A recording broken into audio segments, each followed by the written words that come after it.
Okay, Lori, live streaming and recording is good to go. Okay, great.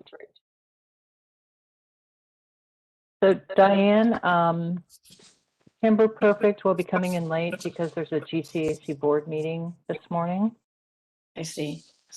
So I imagine, I didn't hear from Jamie, but that might be the same situation with her as well. Hi, can you hear me okay? Is that Yeah? Dan? Okay. Yep, loud and clear. Good morning, Councilmember Tyson. Good morning. morning. How are you today? Yeah, I can hear Good, you. thanks. How are you? Good.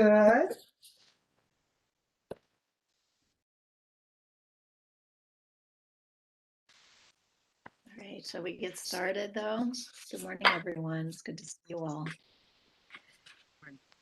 Yes, I Hope your board meeting. spring has been nice. It's nice and sunny today anyway.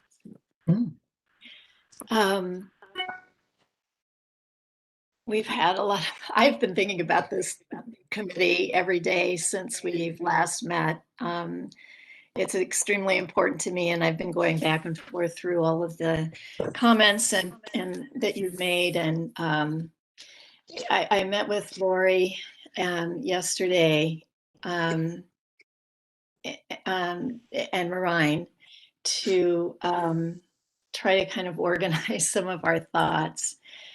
And one of the things that Lori came up with that I appreciated a lot is a PowerPoint which summarizes a lot of the things that we think need to be stated.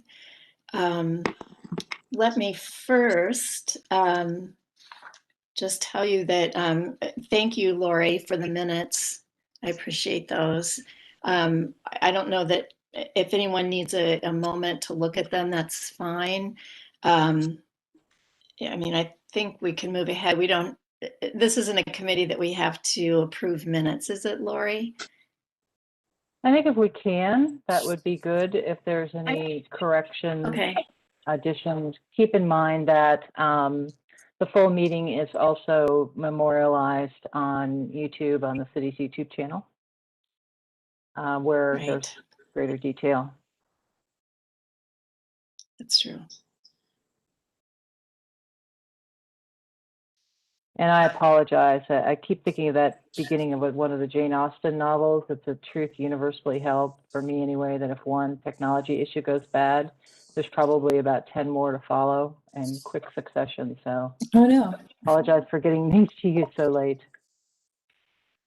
Well, let's hold on any kind of a formal approval yet, which is usually happens at the very beginning of a meeting, but let's just hold on that for now. Lori, I think I'm going to just turn it over to you to start leading us through. Okay, so Nolan, can you put up the PowerPoint?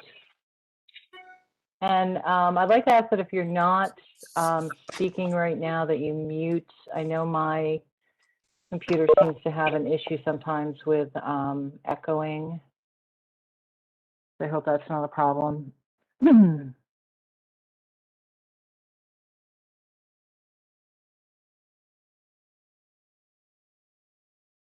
Okay. Is there any way to show that as a full screen, Nolan? I mean, just the page, one page at a time. Great, thank you. Great, thank you. So we could go to the next page.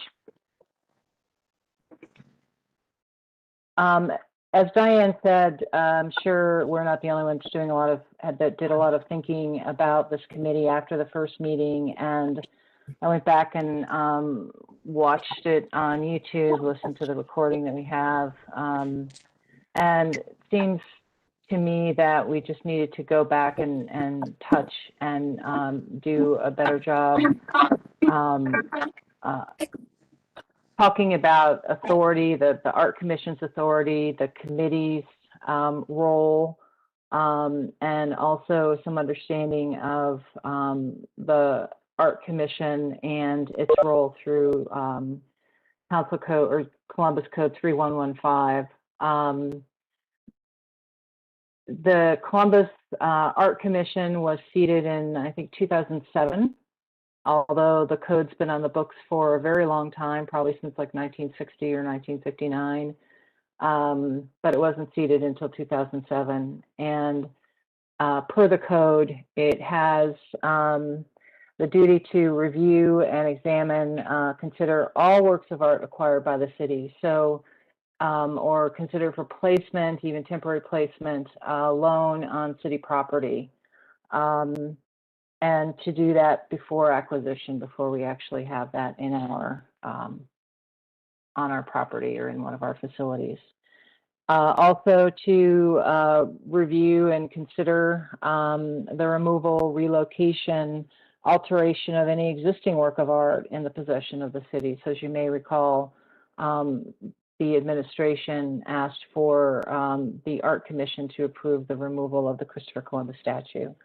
Also, this is a newer part of the Columbus Art Commission's authority or role per code, and that is to advocate for public art and the inclusion of public art in design and development of public spaces and facilities. And again, the Art Commission doesn't have any authority for private property. Their authority is only with regard to city property and any art that's considered for placement in, on, or over the public right-of-way, so essentially building edge to building edge across the street. The Art Commission is also asked to review and comment on the conservation of public art. One of the things that we've been doing since the commission was established is working on restoration of the city's public art collection, outdoor art collection. Frankly, that was only done as an as-needed activity. It wasn't on a regular rotation of maintenance, and we've been working to get that and have pretty well set up a maintenance schedule for most of the artwork that the city has. We could go to the next slide.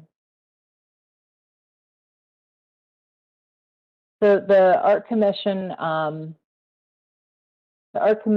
has authority, approval is required for, again, the acquisition of any art by the city, whether it's loan, gift, or otherwise. Design and specific location of art, design and specific location of art, regardless of ownership, has to be approved by the Columbus Art Commission. If it's going to be placed in the right-of-way on property that's either owned or leased by the city of Columbus. And any changes to the design and placement of art that would have required or did require commission approval. If we could move on to the next slide, Nolan. But this committee's charge, moving on to that specifically, the Christopher Columbus Statue Committee was seated by the Art Commission at the request of the administration. When the administration asked to remove the statue from South Plaza City Hall, they made a number of requests that you saw in the letter that was written to Diane as chair of the Columbus Art Commission. And one of those things was to establish a committee to consider what the disposition of the Christopher Columbus statue, what happens next with it. Right now it's in storage, as you all know.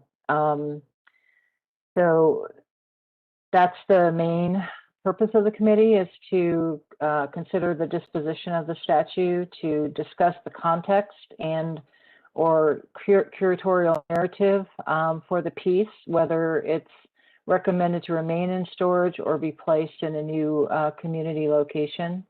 And to advise on any site conditions for the statue if it's installed at a new location. And to file a report. The committee will file its recommendations with the Columbus Art Commission. The Columbus Art Commission will review the recommendations at one of their public meetings, and then they will make decisions about that and pass that information on with any additional recommendations that the Art Commission may have to the administration. Again, we're directly reporting with the mayor's office.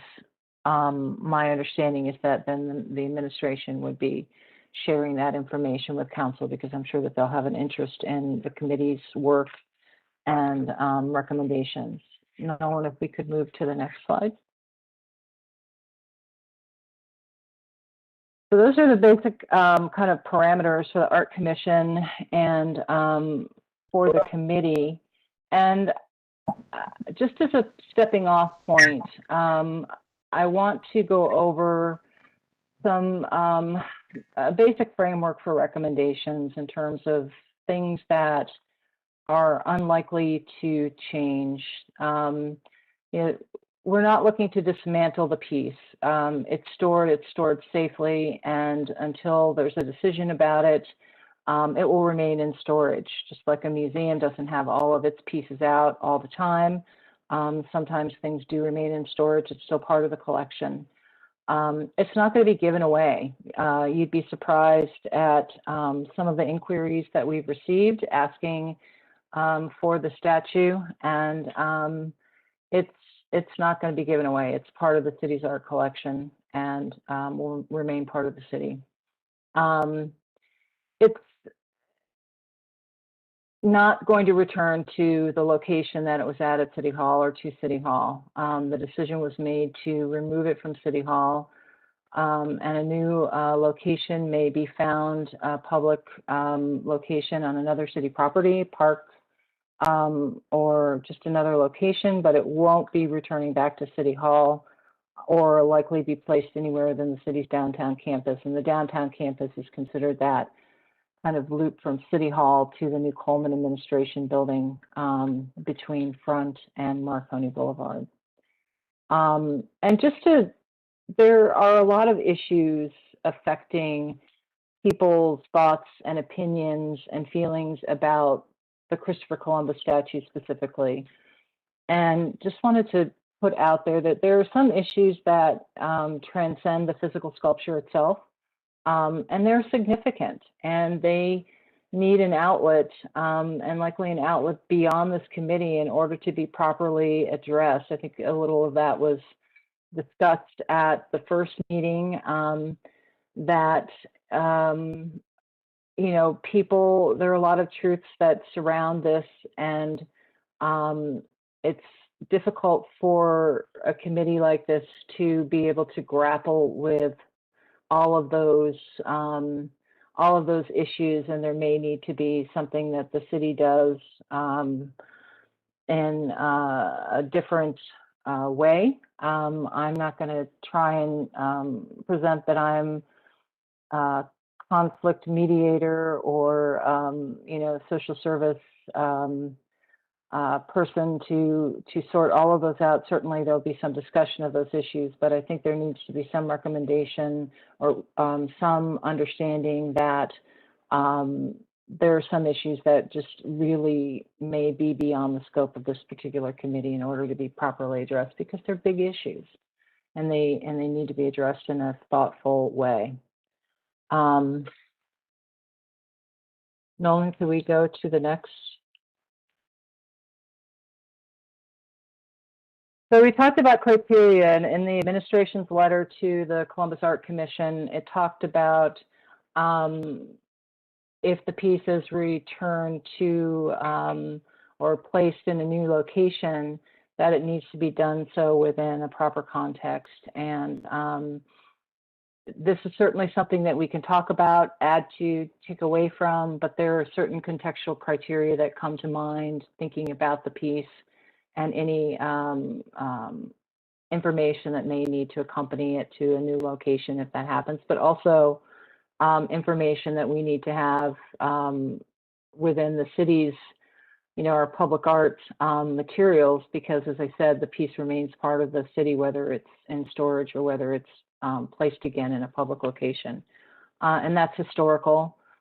And in discussing it, what came to mind was the sculpture, the timeline for the sculpture, development of the sculpture, the dedication of the piece, which was significant, and its history as a visual symbol for the city of Columbus. Cultural criteria, the relationship that the city has with Genoa, Italy, the sister city relationship, and the position and concern of the indigenous community toward the memorialization of Christopher Columbus. as well as the immigrant experience. Nolan, could you, or cat attack. Nolan, could you go to the next one? And then educational, the Columbus Italian community's role in funding the sculpture, its transit, installation, conservation, the importance of the piece within the Columbus Italian community, discussing the mythology of the Christopher Columbus himself, and also lack of context for the Indigenous community. So want to open it up to go back and talk about any of these items.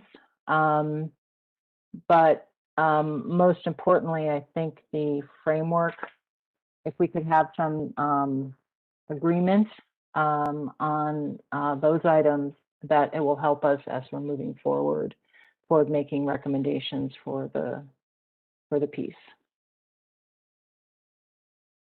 Open it back up to you, Diane.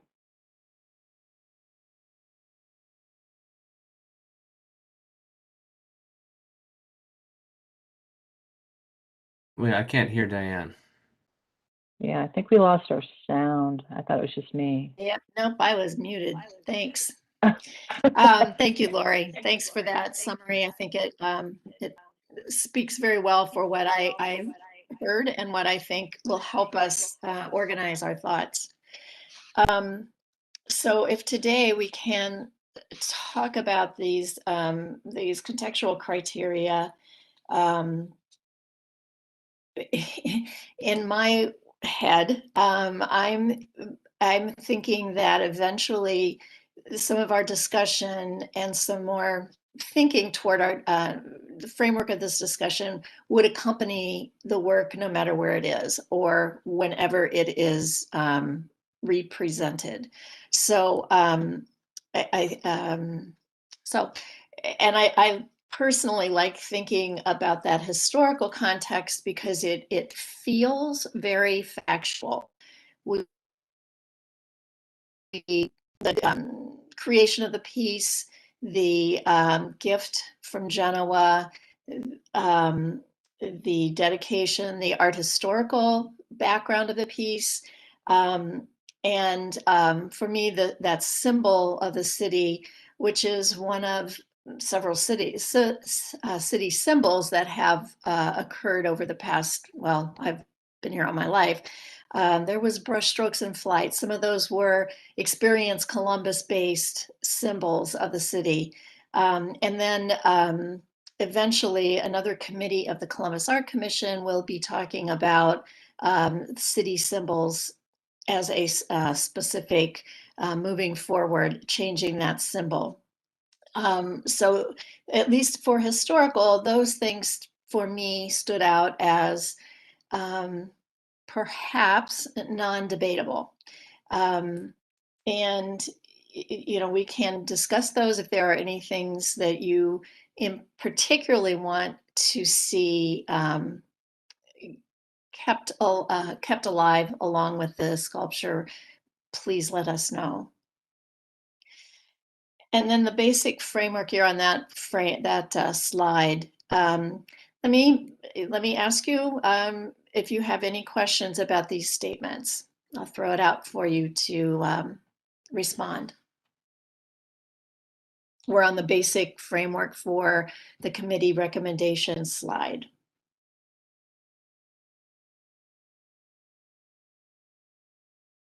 Lori, you're muted. Lori, you're muted, and I think I heard Londa say that she would like to speak. So Lori, did you have something to say first? No, Yeah, okay. Londa, thank you. Doreen. Doreen. Oh, Doreen. I thought Londa did. Okay, thank you, Doreen. Sorry. Okay, I felt like I was doing sign language there for a minute. Thank you. I think that the summary statement in the basic framework is a very good one, and I applaud you and Lori for having put this together and others who were part of it. I think it's very clear. And I do want to say that I think that the location of what will happen to it is extremely important because that itself will be a symbol wherever it is decided that it will be placed. The whole image of Christopher Columbus as sort of the symbol of Columbus is all throughout the city. In the 19th and 20th century, he appears in editorial cartoons and Billy Ireland, statements about the city. I have frequently used images from the dispatch of the Billy Ireland cartoons, as Christopher is usually seen looming over the city, with standing there as a complete giant pointing out what the city should be doing in city policy. Some of them are sort of humorous in retrospect. But if you could indulge me for just a moment, because you've touched upon the history part of it, do you mind if I tell you what I think that might be a possible way to look at this? Sure. As a person and I appreciate your indulgence, as a person who is very familiar and dealing with not just educational policy, but also what happened to sometimes the symbols, as I had mentioned before, in Central Europe, in which high school kids and teachers actually came to these decisions, what to do with everything from Stalin, Lenin, and Peter the Great, plus everybody else in the Cold War pantheon, and how they were distributed. They were often in parks where artists were then invited to put in another piece next to a symbol of that sculpture to tell the fuller story. So let me back up for just a moment, though, but I'm very comfortable thinking about this in terms of public history, which is in a way continuous and ongoing educational history interpretation. And there are some agencies, I don't know, agencies is perhaps not the best word. There are some institutions who are phenomenal at being able to be both a reference point and an interpreter of that continually evolving story. And when I say continually evolving, I think that is important to think about. This is not a forever moment. I know it sounds like one, but revisionist history is what keeps historians employed. So it's always changing and it's always evolving. So as I've been giving a great deal of thought to this also since our last meeting, what I've kind of thought about is that there are really four stories that are apparent here. And the first story is the story of that early decision to name the city for Columbus, with Joseph Foos, who is often said he was the boatman, and he ferried people across the Scioto River from one side to the other. And he was actually the one who decided to put forth the name of Columbus, a fellow boatman. That's only partially true. Joseph Foos's own story, which can be summarized in 4 sentences probably, was completely illiterate. He didn't know how to read or write. He was running a tavern on the Franklinton side. He was carrying people back and forth. And an Irishman who is unknown to us in history, we have no idea what his name was, appeared in the tavern one day, and the Irishman was very well educated. And in the course of a conversation, they they traded their assets, and Foos put him up for 4 years as a boarded him on the condition that the Irishman would tutor him in English and writing and mathematics and everything. Foos went on to become a state legislator.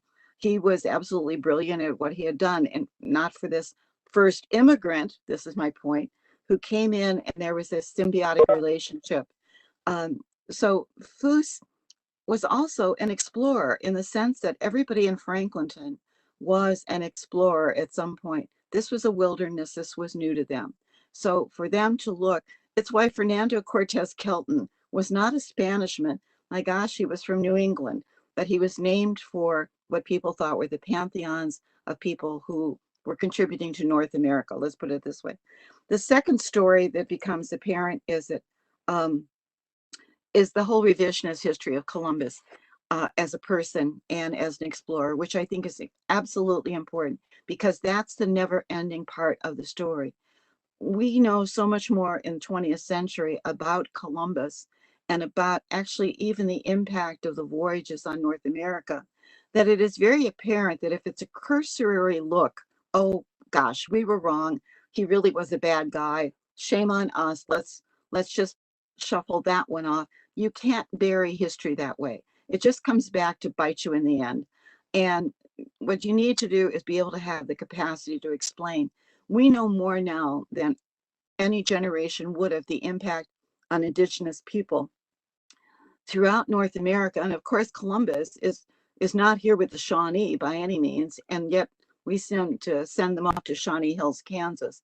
So there's an opportunity, there must be a mechanism of an opportunity to explain not how brutal we were to indigenous people, which we were, but what happened locally to Ohio, what happened to the Shawnee that the first Franklinton pioneers are essentially needing, and the Mingo and the Erie and the Iroquois Confederacy, which was breaking up. But American democracy is also based on Franklin's principles of how he saw the Iroquois Confederacy. It was actually the basis on which the United States was founded, in kind of a bicameral solution, was based on the Iroquois Confederacy. But the other part of the story about the atrocities are absolutely true, and the slavery. And we know that this went on in various other cultures. But the other part of this too was it's evolving because DNA has actually shown that some of the diseases that we assume were given to the Indians either purposely or by, like venereal disease, the venereal disease came to North America, you know, through the explorers and the crewmen of places like, you know, with Christopher Columbus, where he was landing, and then it spreads. And we now know more, although it's still not conclusive. Venereal diseases, syphilis in particular, are found in cultures where hooved animals are cultivated and in herds, whether for wool or for milk or whatnot. And that also happens at the same time, not just in Europe, but is actually also happening in South America. So we need to be honest about what we know and we don't know, and inspire maybe others to learn more about it. The third story is really the immigrant story, but it's the immigrant story as it was in the 19th and early 20th century, in which the Italian community was certainly, and I want to repeat, I am so glad that someone has brought this up, that the term Caucasian also meant, whether it was in deed restrictions, whether it was in general race theory at the time, actually where it comes from is the US government putting people in these race boxes, that the term Caucasian or non-Caucasian, I perhaps should say, refers generally to Native Americans, to Jews, Italians, and African Americans as a group.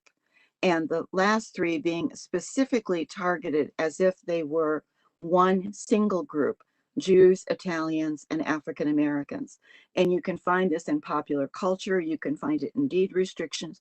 You can find in how the term is used. I'm working right now on developing materials for an online national exhibit that will be a museum teaching exhibit on segregation, and this is very well documented. And then you have the atrocities, as was mentioned last time, of the lynching in New Orleans in the 1800s, the presidential proclamation for Columbus Day, what the importance of that was, and not as a national holiday. These were done as individual proclamations, and sometimes city took it upon themselves. The Italian community in Columbus and the German communities were basically the only two communities who ever celebrated the 4th of July as the premier national holiday, with the reading of the Declaration of Independence. They did this because they did not have countries of their own, neither the Italians or the Germans, until much later in the 19th century. And for them, this was a non-religious holiday, which was so important because it was that they were patriotic. They knew what America meant for them, despite any hardships and despite how the deck was really stacked against them. All of that is extremely important in this story. And then the fourth story is the World War II and the aftermath of World War II. That there was an attempt not to make sure that Italians were not seen as enemy aliens, that these are the types of things that had happened as essentially repercussions after other wars, and that Ohio, including Columbus, Ohio, had prisoner of war camps, which included Italians and Germans. We were part of what was considered to be the Perry District for how prisoner of war camps were set up in Ohio. They are not just in the South. One of the largest ones was in Bowling Green, and one of the small, I would say smaller but significant, was in Columbus over by the old DCSC over by Town and Country Shopping Center, and that there was both Germans and Italians there, and eventually they are sent back to their native countries, of which there is very little sort of left to try to pick up the pieces with, but we're given pathways to citizenship to come back, and many of them do. We start to find them in the roles of Columbus, the former prisoners of war, now coming back as citizens in Columbus. In Toledo, the story is sometimes a little bit more interesting because Bowling Green had them working on farm labor in the Wood County, and whereas the Germans would march out every single day to work with the local farmers and do the farming and whatnot, many times the Italian prisoner of wars would actually leave, and they would just walk away from the camp to be pursued. But they were leaving for Toledo, and I am not making a joke of this, but it is very well documented. The Italians would leave and they would escape to Toledo to open restaurants and pizza shops. And that probably did more. The cultivation of a national food dish in America was actually life-changing for us, how Italians were looked at. It's not exactly like bratwurst wasn't here before. So these four stories are really all part of this. And we never mention that the school children of Columbus were solicited at the end of World War II, all their pennies. This was huge penny drives. We gave Genoa a gift, and it was a artist's interpretation of the three ships of the Nina, Pinta, and Santa Maria. And so that is a sculpture that we gave back to Genoa, in which the school children of Columbus participated. I guess I want to say, in full disclosure here, I was not particularly a fan of the Santa Maria downtown. It's hard enough sometimes dealing with children and trying to put them in context of history. And a lot of them, thanks to Buck Reinhardt, believe that Christopher Columbus probably landed, there were probably adults who believe he landed on the Scioto River.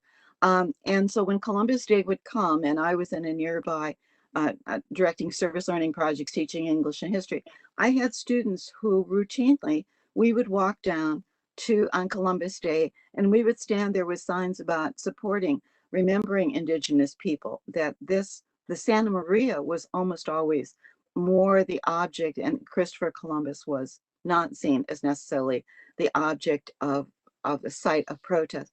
I think, quite honestly, that you have to tell not just the full story, but you have to involve people in the personal pieces that intrigue them as to how all of this fits together. What we have seen this last year is a flashpoint, but the lesson that's got to come out of it has to be there for a while. I would, and this is how I've been thinking, see Christopher Columbus in a space in which he is not created as a museum piece. He is not somewhere just trekked off as if he is no longer relevant. His presence is relevant to interpret all of those other stories. He himself is rather just immaterial in a funny way. He is an artifice in order to tell the stories that are meaningful, that will continue to evolve. I was struck by the fact that when the Franklin County Courthouse was shut down and finally demolished, the Lady Justice that stood at the top of it was huge.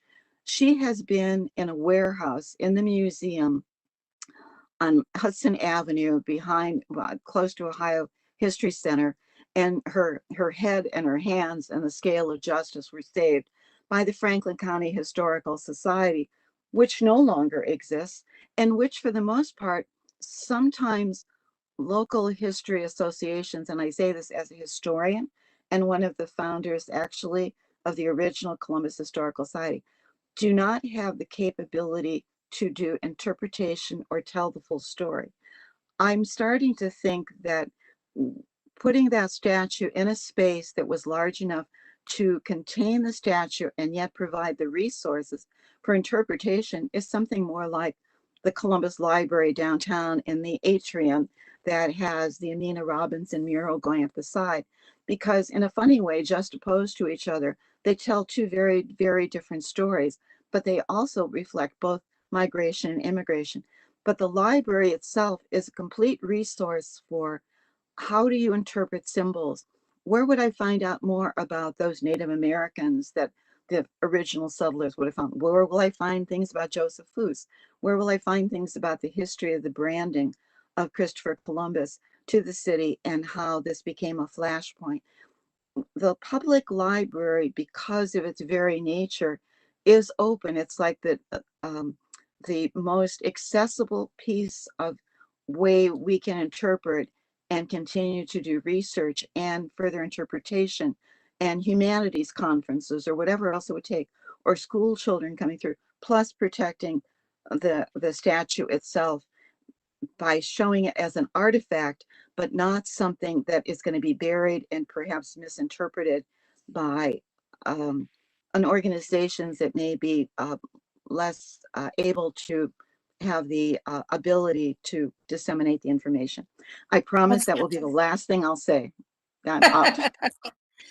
Thank you. That was just amazing and full of history that I wasn't aware of. So I really appreciate that. We have our own, I'm really happy that you're here. Other Most comments? people don't say that, Diane. Thank you. Well, I mean it. Other comments on the framework? Yeah, if you don't mind, I'd like to go next. Sure. First of all, Doreen, thank you so much for that shout out on the Haudenosaunee Confederacy and their importance to American democracy and the Constitution. I wish you could talk to Rick Santorum about the impact of Native culture on the U.S. As a Haudenosaunee, it's one of my favorite stories. Thank you. Yes. I so much appreciate the history that you're offering. And before I want to talk about the framework a bit more before we talk about these criteria. I've been talking a lot to my constituents in the Native American community, and the first thing that kind of comes up is that this committee is a great start, but however, we need more Indigenous representation on this committee. And one thing is one of the main themes that you're going to find that we're most upset about is representation, right? One of the main issues about Christopher Columbus is that it sees an active erasure of Native American culture and an active erasure of Native lives and stories. So I am asking this committee that we add a couple more spots for Native American organizations, Native historian, and social justice movement. So 2 or 3 people to add a more fuller representation on this committee, just for the sake of, we want this committee's input to be seen as valid and well-rounded to the best extent we can. So adding a couple more spots is going to mean a tremendous amount to the Native American community at large. I am not a representative of any Native organization in Ohio. There are several, and there are many who would be great to add their input and their medicine, as well as Native historians that have a great insight, as well as social justice movements that were very impactful in this statute finally being acted on. So I am asking, this committee, before we go into more of the criteria pieces, that we add a couple more spots for these spaces. And what do you think of that? Will you talk with Lori and the administration to further investigate how that could happen? Yeah. Okay. Yeah, that would be fantastic. We wanted to talk, we want to tell our story, and we want to talk with the Italian American representatives here as well. When I was reaching out to people, one of the first things is we want to meet and talk to these people. There's been so much division and siloing of our perspectives between these two communities that it would behoove us to have more interactions. So speaking of, Londa and James, we would love to set up more meetings with you all to further on this healing process, because like you said before, Lori was talking about the capacity of this committee. Of course, we can't fix a lot of the issues going on with this issue, but this is a great way to start it. So as more avenues. So thank you for agreeing to that. Then, and of course, if other members of this committee want insight on that idea, I'd like to hear it as well. Any comments? Sure. I'd like to, is it okay, Diane? Yeah, oh yeah, please. Okay. I'd like to thank Doreen for that history. That was put things wonderfully in context for me. As the process started and I made the rounds of some of the Italian American organizations here in town, I heard stories that I was unaware of, deed restrictions in Grandview and Upper Arlington that Italians couldn't own land, or churches on the hilltop that would not allow Italians to attend, so they had to go across town to attend services, and Catholic churches that would not allow Italians into their masses.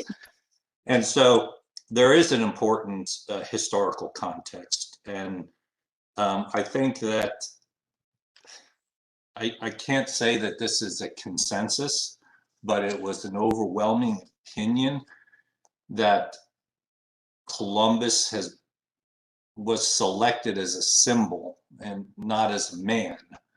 And that was a symbol of the Italian American culture and the difficulties it faced in assimilating into the United States at a much later time, in the late 1800s, the biggest immigration being in the late 1800s and the early 1900s. And that to ignore that history, and I guess to use a popular phrase, cancel it, one culture in favor of another culture, is doing disjustice to both cultures. And I don't see this as an Italian indigenous people clash at all. It may come down to that because we are the two groups that have the most emotional and outspoken support for our positions. But I do think that there's a place, we are Columbus. We were named after actually not even an Italian American. He was Genovese, which was not a part of Italy when he was set sail and when he came to the United States, which he never came to. He never even stepped foot in North America as we know it. So, I mean, there is a lot of history, and that history can't be ignored. So I really compliment Doreen. As far as adding additional members to the committee, there are, I think, 70,000 people in the greater Columbus area who identify as Italian Americans, and there was a lot of effort to populate this committee with representation. So if there's a misrepresentation of a community such as Native American, I am all in favor of adding additional people. I don't see it as a voting issue. I think that this committee is charged with finding a consensus, Right. and taking a consensus opinion. And if consensus can't be reached without additional voices being part of it, I, for one, am all for that, because I think that moving forward, consensus is extremely important. Yes. Thank you. Great. Thank you, James. Let's see. Someone This else, is Diane, this is Priscilla. Councilmember Tyson, yes. So I'm going to go back to, I think it was to what Lori shared earlier about what our goal happens to be. And so, and it looks like kind of this the basic framework is that it's not going to be dismantled. It's not being given away. It isn't going to be a part of our art collection. And, you know, we have to decide, a question is, does it remain in storage or is it installed in a new location? That's number one. It will not return. So Zara, it was not going to be in City Hall, and or will it be, or replace downtown. So that's stated. And then again, the issues that we're talking about transcend the physical sculpture, and that's basically what we're talking about. These, you know, so we need to think about where is the place to have the discussions about, you know, Christopher Columbus, the statue, just not the statue, because we're talking about the statue is either going to be remaining in storage or a new location. That's really what it comes down to. It's not, you know, so any other discussions really, you know, that we need to have, and maybe we have the community relations committee, commission of the city start to look at the issue, the concerns certainly of, you know, of our Italian Americans, indigenous community. I mean, as well as, so in this conversation, literally, it's those two groups of individuals. We have a commission that could really, I think, focus on some of that work. But it looks to me, and is that we have to decide, is it going to be in a new location or is it going to stay in storage? That's the question. So other than that, I want us to really remain focused on what our charge happens to be. Councilmember Tyson, you said that it will not be downtown, so. It says that it will not return to campus or be placed within the city's downtown campus. I'm sorry. So City's does that mean- downtown campus. It could be other places, but not the cities. Now, whether we're calling the city's downtown campus, that may mean anywhere that's City Hall. So it could be, whether it be around the Coleman building, our downtown campus. So could it be somewhere else downtown? Yes. It looks like it could be somewhere down, from what looked from reviewing this, it could be somewhere else downtown, but it looks like we would have to also be working with, which is what the art commit, our Columbus Art Commission, to decide where that would be, if it's going to be somewhere else downtown. So I just want us to be thinking about, it's really about, is it going to have a new location or is it going to remain in storage? And where did that, not that I'm questioning it, but I'm just out of a point of order, where did this decision come from? Well, for the city, I would think that part of, you know, I don't want to speak to it, but City Hall and this commission was charged really by the administration of the city. That's this is what has been determined. So as Christopher Columbus has been removed from City Hall, it will not return to City Hall or be placed within the city's downtown campus. Okay, thank you. And just one more question I kind of have on the framework while we're kind of on this subject is like the final decision making process. Is it going to be from this committee based on consensus, or is it going to be on like the head of the chair, Diane, or who will have like where's the final decision making element? This committee reports to the Columbus Art Commission. The Columbus Art Commission will make a recommendation whether they agree with that consensus or not, and pass that along to the administration. We've been asked by the mayor to make these determinations. And the information that you're giving us is to back up those recommendations. Okay, thanks for that clarification. Yeah. Yeah, I just want to make sure it's not like a majority vote or kind of thing like that. So, but still, the idea of more voices, a couple more voices on this committee will be wildly important to its validity and suggestion. So, thank you for positing that. If I may, we can go back to talking about the criteria and the context. Sure. If- Yeah, I think Councilmember Tyson makes a very good argument that we really are, it is coming down to whether it will be in storage or somewhere else. And so I welcome all of this information that you have been, and everyone on the committee has been bringing to it, because I think that it will surround that decision. So but you know, it is time to start moving toward those those discussions too. But it sounds like you have something more to say, and I'd really like for you to say it if you feel like it. Yeah, absolutely.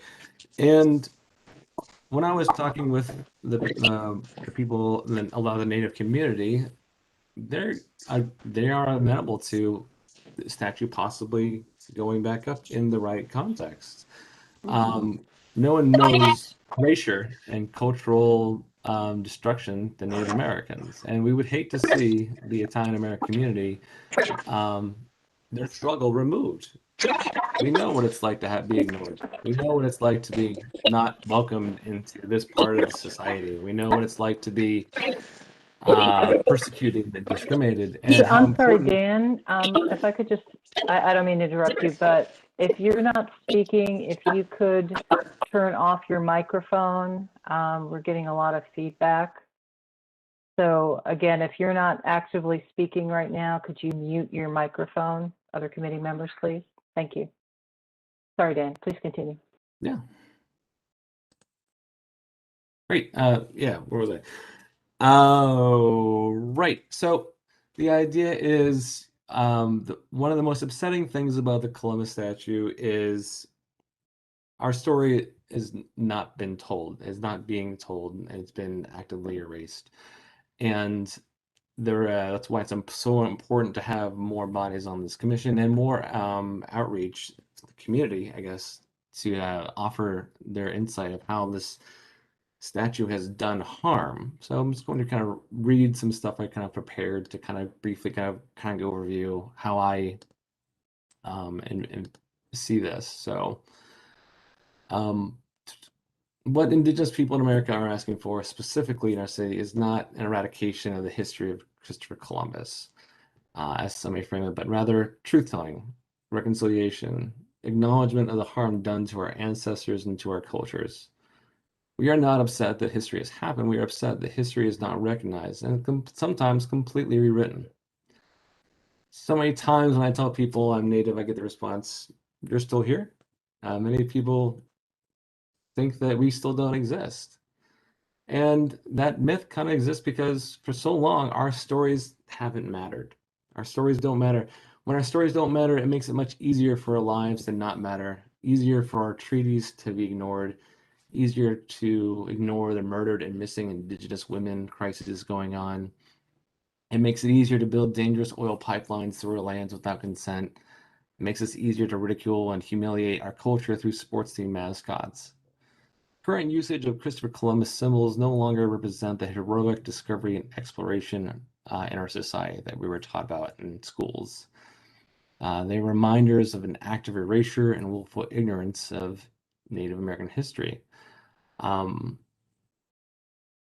This constant erasure and devaluing a Native history and a culture has serious consequences to us. According to the CDC, suicide is the second leading cause of death, 2.5 times higher than the national rate for American Indian youth. 1 in 9 to 1 in 5 Native youth report attempting suicide each year. Now, there are a myriad of factors that lead to this statistic, but I am sure the consistent erasure and ignoring of our stories and devaluing of our history isn't very helpful. This city wants to be inclusive. This is a progressive city. This is a city where people can feel voices are heard and people are respected. And this is an ongoing cultural genocide that's very symbolic for us. For example, until the 1990s, it was illegal to teach native tongues in our classroom in Indian country. It's been whitewashed with many of our language and traditions being obliterated.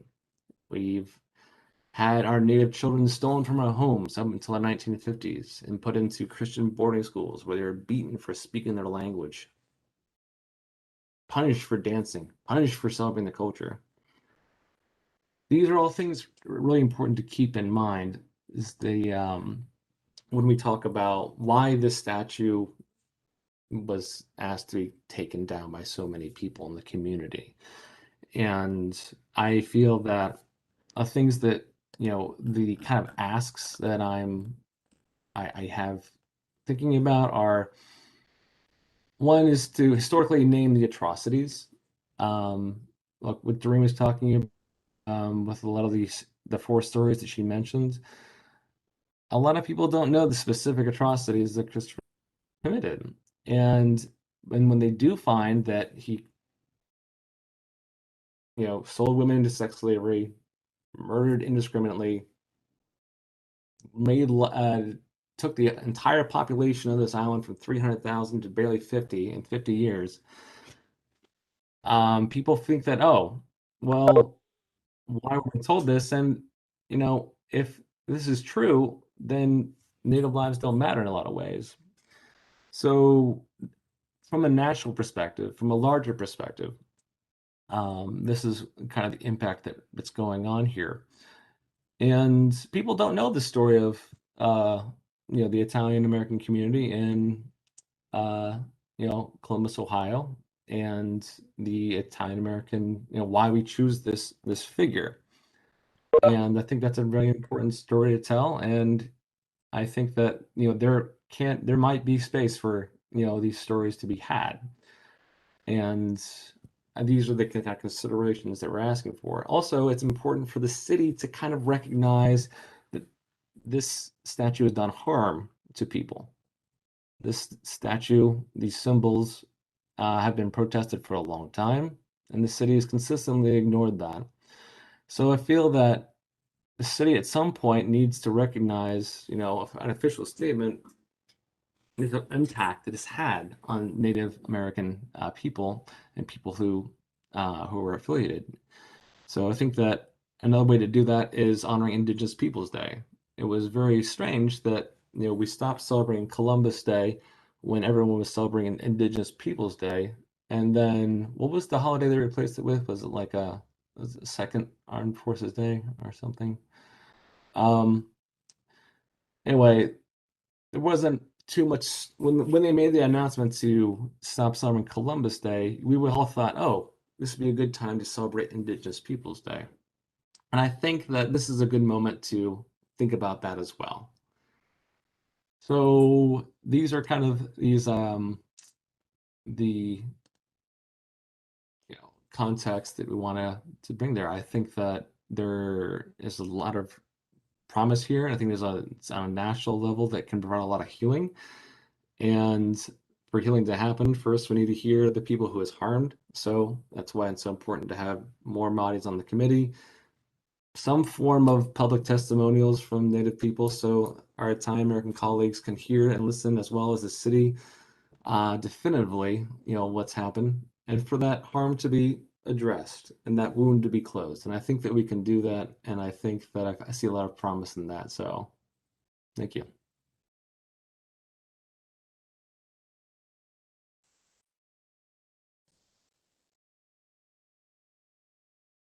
Hey, Diane, I think you're muted. Shoot.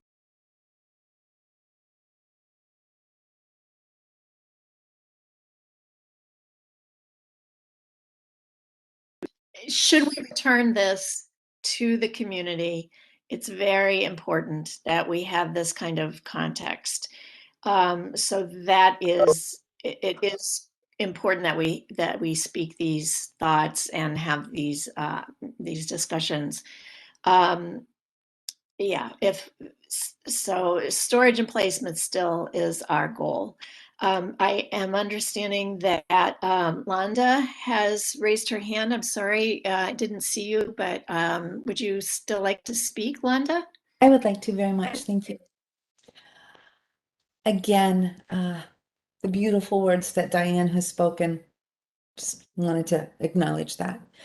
Next, I think one of the most perfect points that Dan has made is that there needs to be a dialogue between the Italian community, others, as well as what the communities that he is concerning with, all of the Native American discussion. I think that is important. I see it as a subcommittee possibly for this, or I see it as something else. I'm not seeing it. I mean, I guess I'm seeing it as something else that we could come together and bring back a statement. I have, many of you have known, it's been a year now that I've sent you that letter and wanted to make sure that all the viewpoints of the Columbus statue were made. There's too much to just have an empty statue, and it's coming out. Doreen has said it now. Dan wants things to be said. To bring more people on this committee to get the different advice, I think we're good with this. I may not have any say, but I think a much more in-depth conversation, because this is going off into a different tangent. It needs to be discussed. Where are we going to place our statue? What that is our charge. I have no problem with getting more information elsewhere, but not in this committee meeting. The Italians still are overlooked in this committee. It's about an Italian statue, and yet we are talking about all these other aspects. The Italians have yet not to be able to discuss some of the things that Columbus has done well and unwell. Please, I am not here totally to defend Columbus, but I want things to be seen as they are. There's things that have been brutalized, and I get it. I'm going to use maybe an inaccurate terminology. I don't want to insult anybody.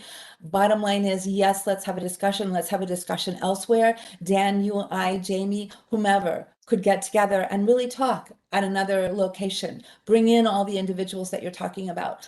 But I don't want the charge. I don't want Christopher Columbus to somehow just not ever be seen again. That is going to be a fight that I will fight. He doesn't need to stay in a warehouse. You've taken a day of Columbus Day and it's been given to another community. It was never come to the Italians to say, would you like this day as Italian Heritage Day? That's what it's for. We have been neglected and voided out and underscored and eliminated in all of this for years. And with this new movement, the Italians, we're still here because we became so Americanized, we are ignored. And the Italian community has been rather quiet. They're waiting. There's that kind of the old school, let's wait to see what's doing, how do we come together and then make something happen. We're not going to be like other cities where they were throwing the Columbus statues in the lake, that they were doing brutal things to them. That's not the Columbus. Columbus Italians are respectful and they love their heritage, and we want to show it in a proper terminology. And that's where we are with this. We want to speak. We want to find out what's going on. We want you to see the other side of things. And the Italians are still being put aside, put in a box until we're ready to move on. That's it. If I may, I think I'm not muted. Thank you, Wanda. I do want to go back to Councilmember Tyson's words, which are to remember that we have, a charge here, and it is possible. I think that the context that we're bringing up is important. Personally, I think it's really important to get it out there. I really don't think it's going to be. Honestly, the way I work is I think it needs to be written before we can discuss it, so that we can have something in our hands to really point to about whether truth is there or not, or implied truth or interpretations are there. Let's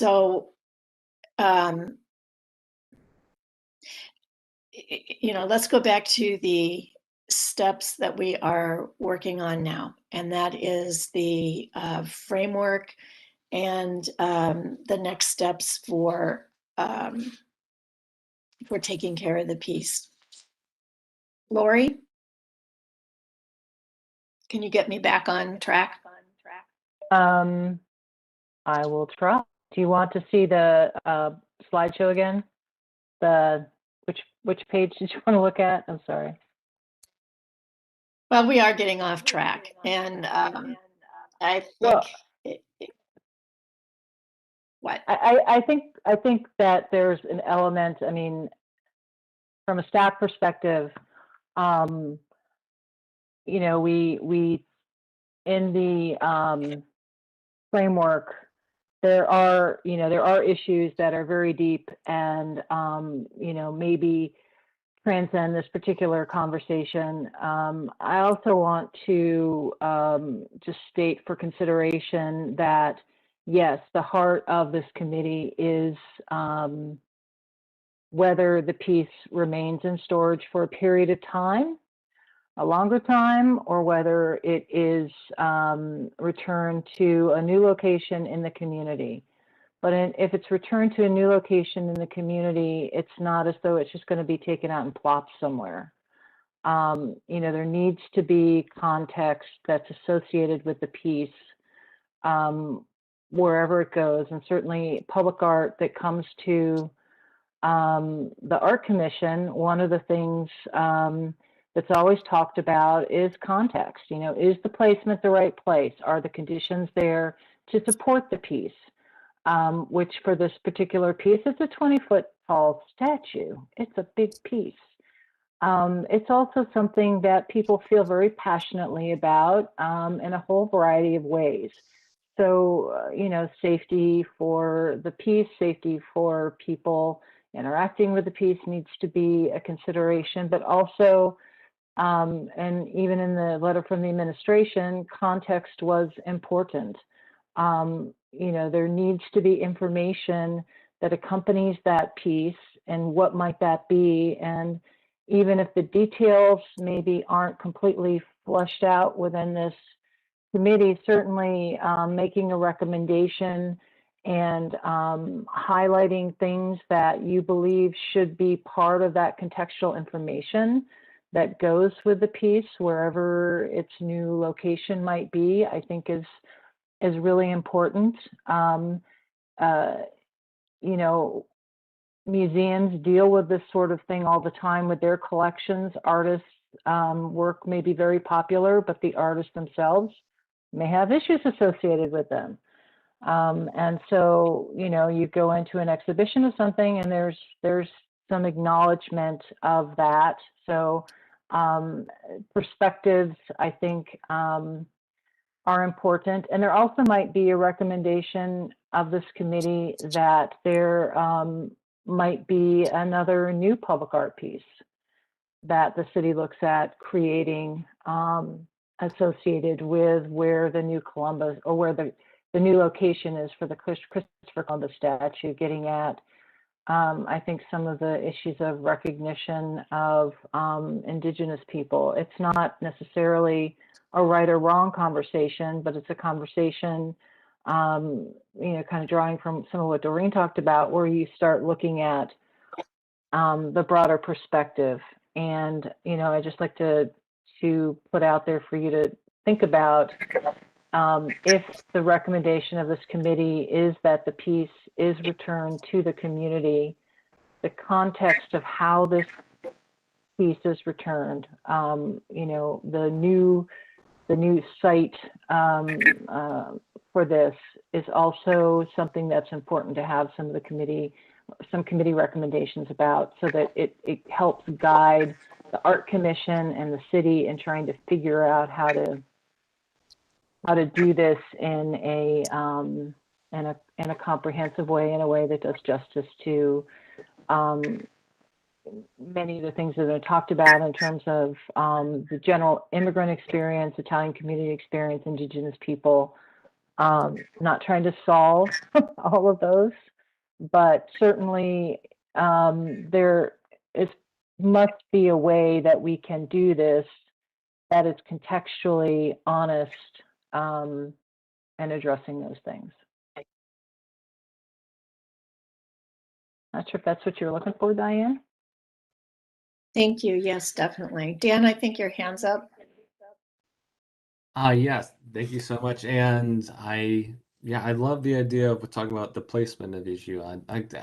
Doreen's idea, personally, I like Doreen's idea a lot about for example, the context of the library, or the context, and also I think that how we're kind of envisioning this is the context of history. So a history museum, an art museum, a place where the audience can be more reflective on the statue, and be a wonderful opportunity to put up the information required to provide that context, to provide the equal amount of history that represents, what actually happened on Hispaniola and what Cristobal Colon did, and the actual history of Italian Americans and why they chose this symbol. I think it's really important, and I think the historical placement, being in a museum like that, is a way to start thinking, to tell that story.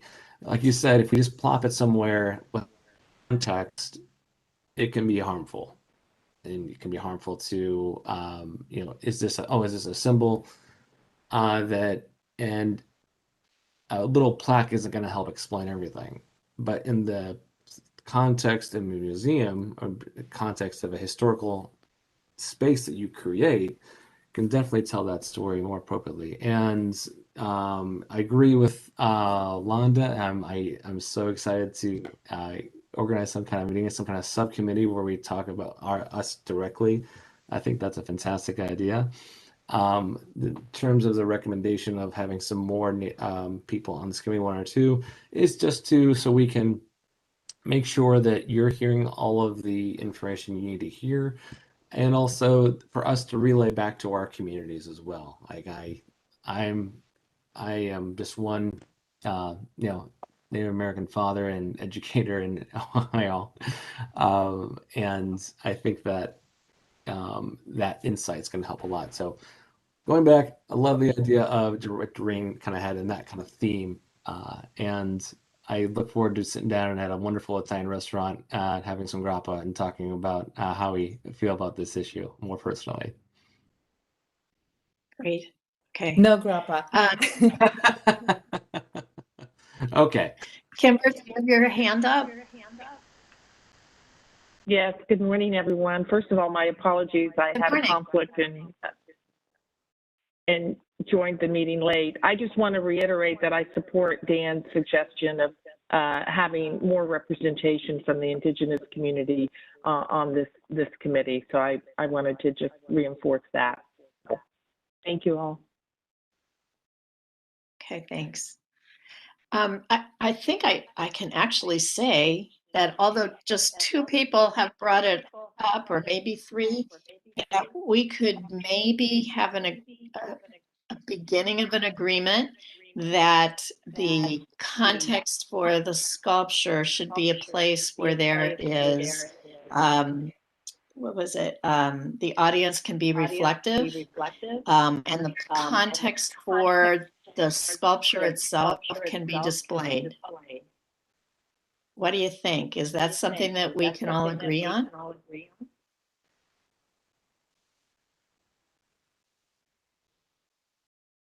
Diane, can I add to that? Yeah. Yeah.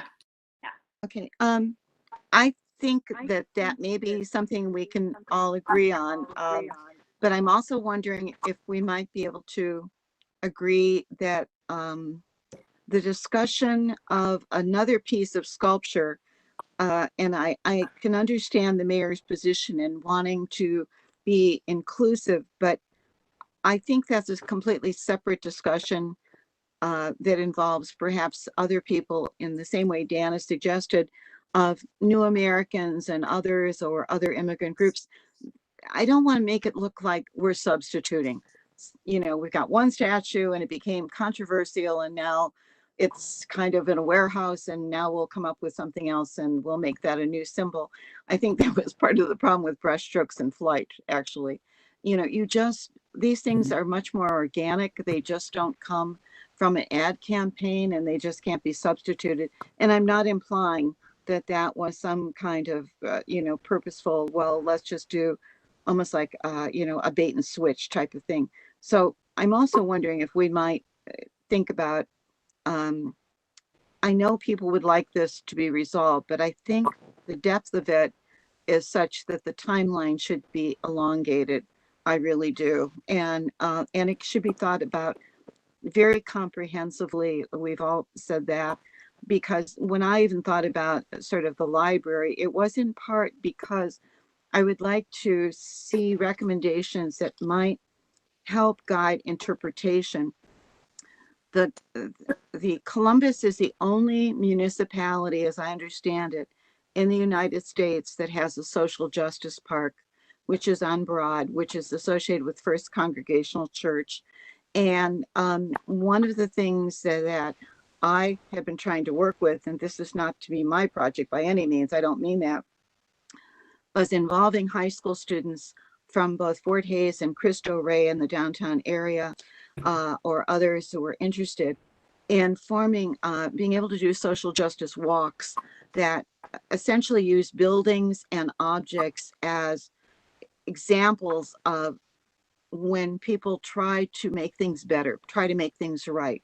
Believe it or not, you can use the example of the athletic club as a way of trying to make things right, when one of the most iconic photos of a Klansman in the 1920s was taken with his back to the athletic club in front of the Columbus Club selling subscriptions to the Ku Klux Klan, knowing that the journalists who gathered often in the athletic club were making a mockery of the Klan by their editorial cartoons so that people would laugh at them. And Columbus had a very different reaction to the Klan, even though the Klan established leased a mansion on Bryden Road next to a Jewish synagogue, purposely for intimidation factors. We have these little victories that we have. You know, the Levesque Tower was actually orchestrated by the man who was a state senator who probably did a lot of boosterism, but was against child labor laws. We have the marker at the State House about the black conductors on the Underground Railroad. If you put Christopher in some place that is in close proximity and that end, now you have a pathway with a possible recommendation that this committee, and the Arts Committee doesn't have to do it, but a possible recommendation for how the idea of social justice can be magnified.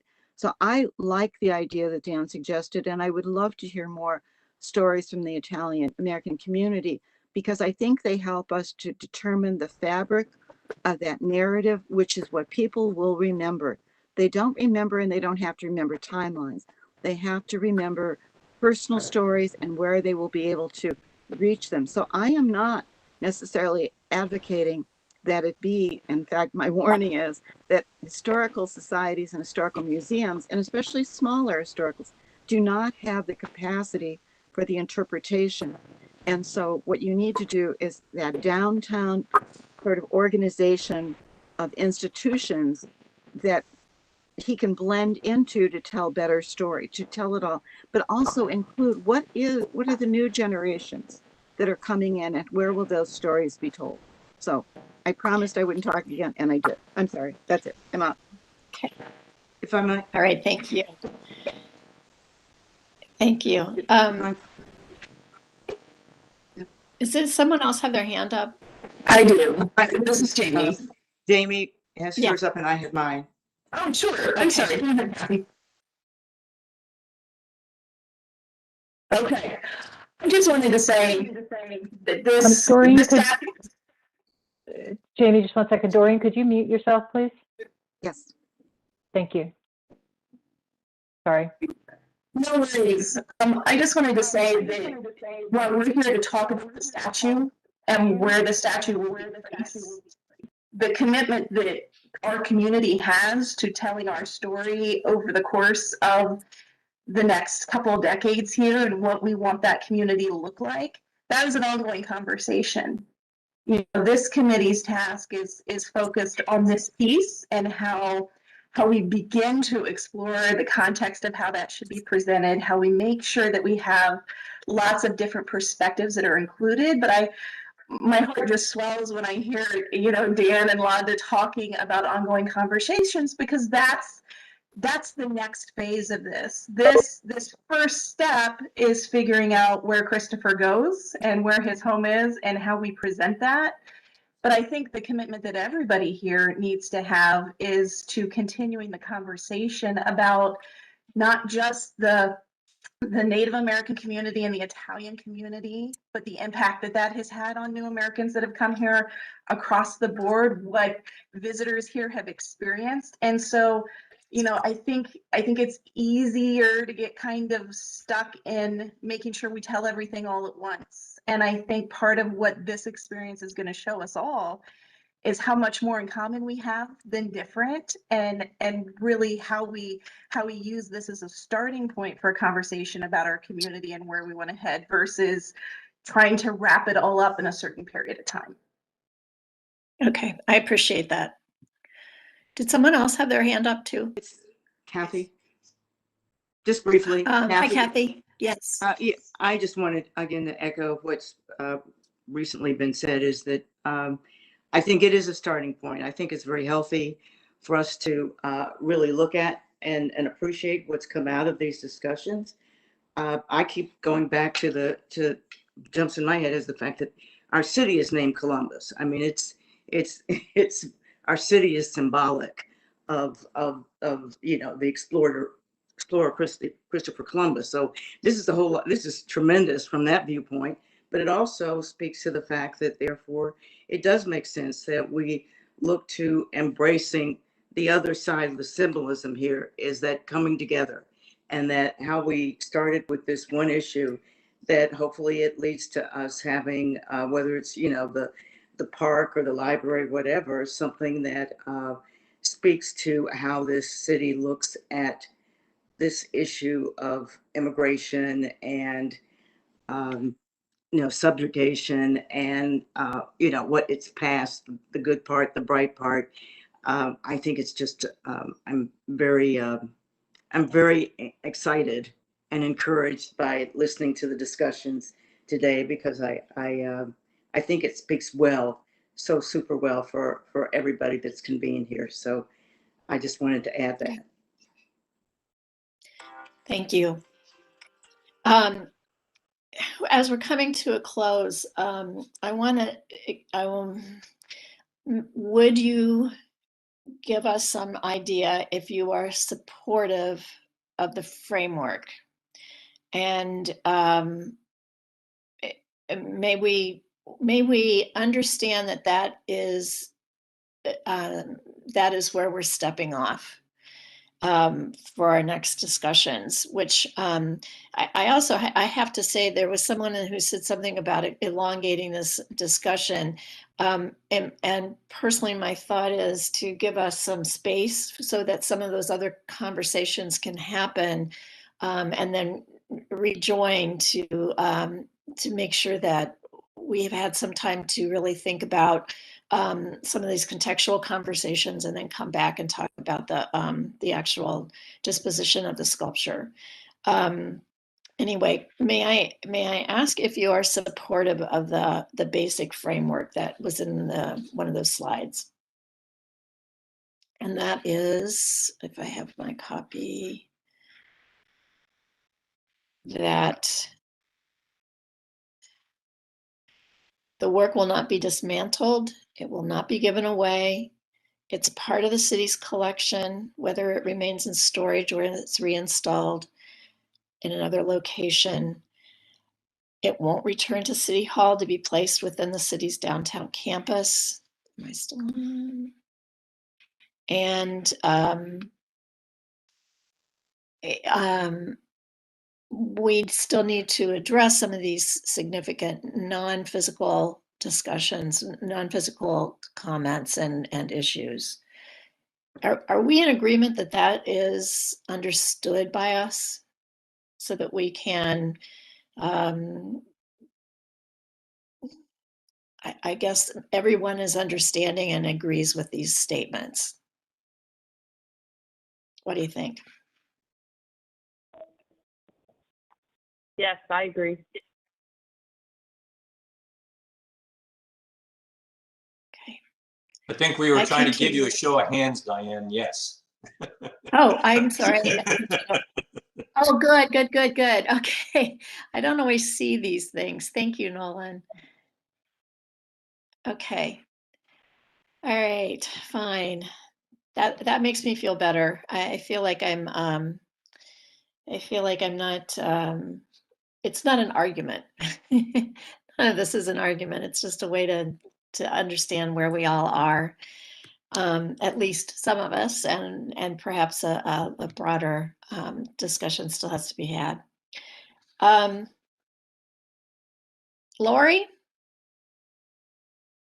I'm going to ask if you can tell us where we are on this discussion. Correct me if I'm wrong, but what I'm hearing is maybe we need to look, I need to look at the schedule again. If we need a little bit more time, more than a month between this meeting and the next meeting to start looking at the contextual issues that we talked about earlier, having those conversations, the Italian community, Indigenous community conversation, looking at some additional appointments to the committee. Am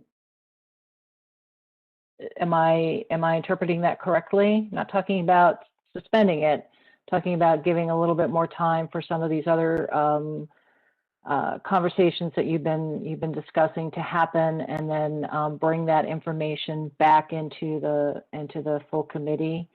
If am I getting that correctly? And I just like some. Okay, I see some nodding heads. What? Please.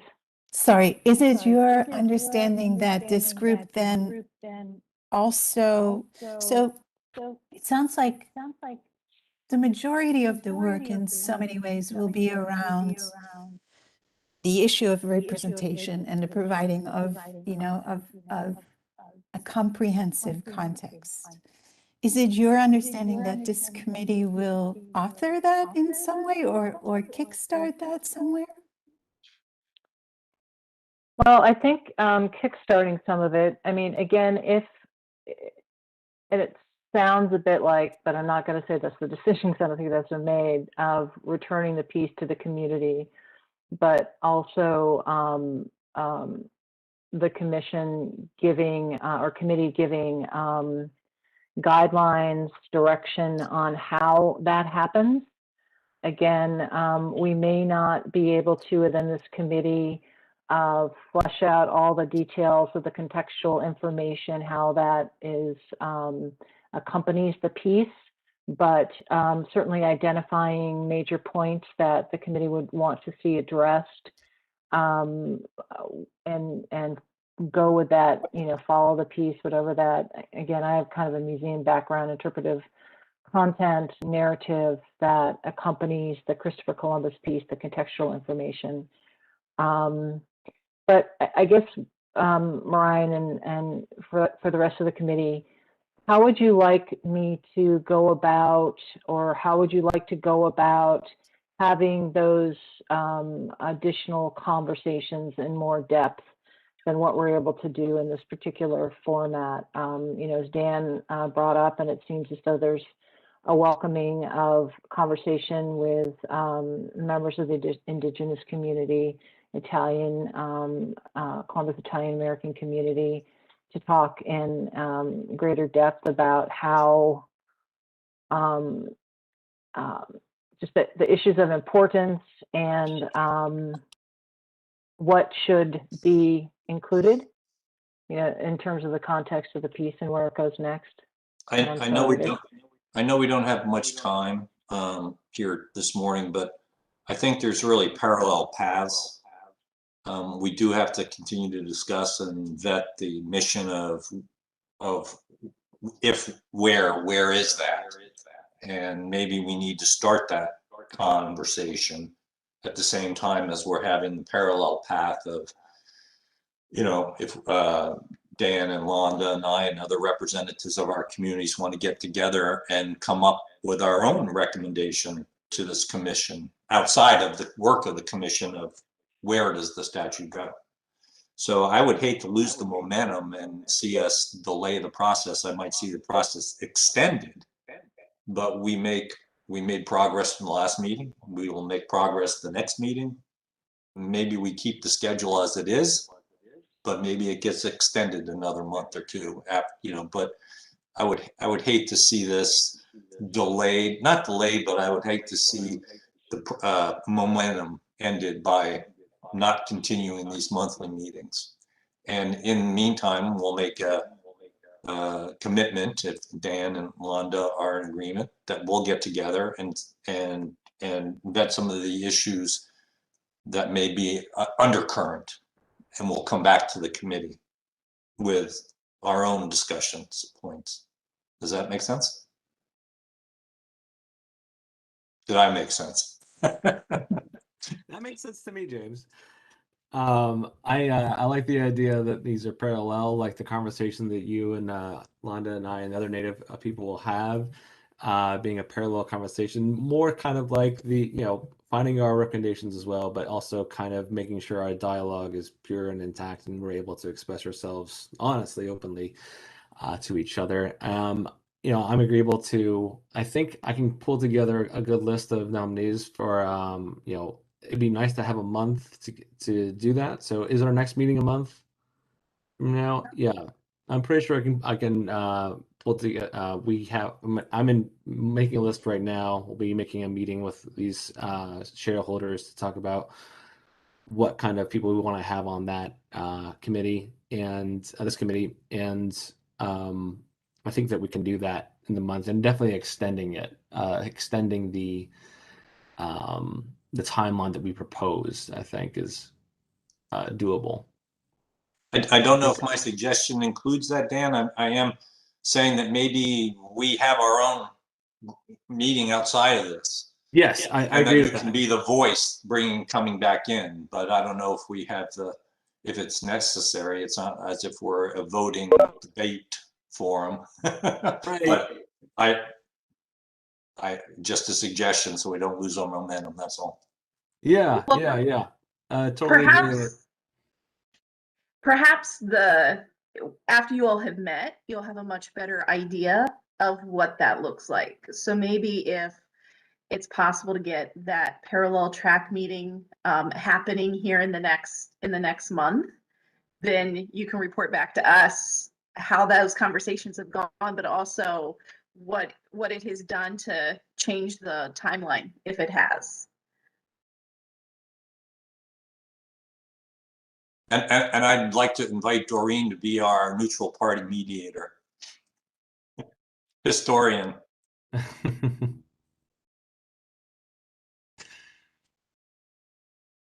I do, yeah. I not want to complicate things, but Doreen, I think your role is pretty critical here. I would agree with that. I would too. Yeah, the more the merrier.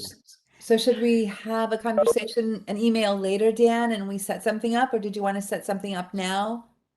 So the committee knows what's happening within the next, 2 weeks? Yeah, so what I need to do now is send an email and contact to my constituents and see who wants to, be involved in our conversation.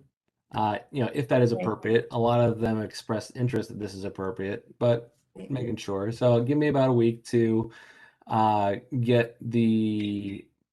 out to my constituents, and then we'll set up a meeting to talk parallel, beyond this committee with our people. And, we'll hopefully have committee members, who would we want to add to this committee, a couple, by next month's meeting. I was referring more to our meeting. Yeah. The subcommittee meeting.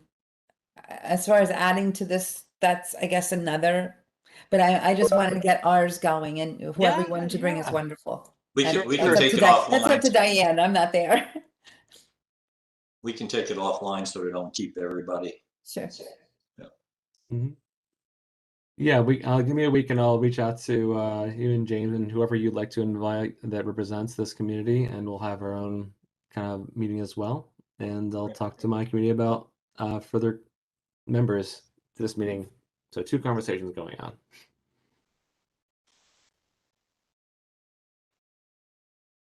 And then we hope to hear from you at the next meeting, kind of concisely what you have discussed in broader terms and how it can contribute to this context. That would be nice. Okay. Are we adjourned? Is there anything else to bring up before June? One last quick question. Lori had asked for submissions of materials. Is there going to be a Right. database or something, or a link, something that you can email around to whatever people have submitted? Yeah, I'm pulling all that together, and thank you, Jamie, for getting your information to me so quickly. I'm just looking at the format, whether I just open up a box file and give everyone access to that for material to go in and out, or I just have a page of links that I update, but that should be going online by Monday. Okay. And I'd like to, this is a hard, there's a lot to think through, I think, on this committee.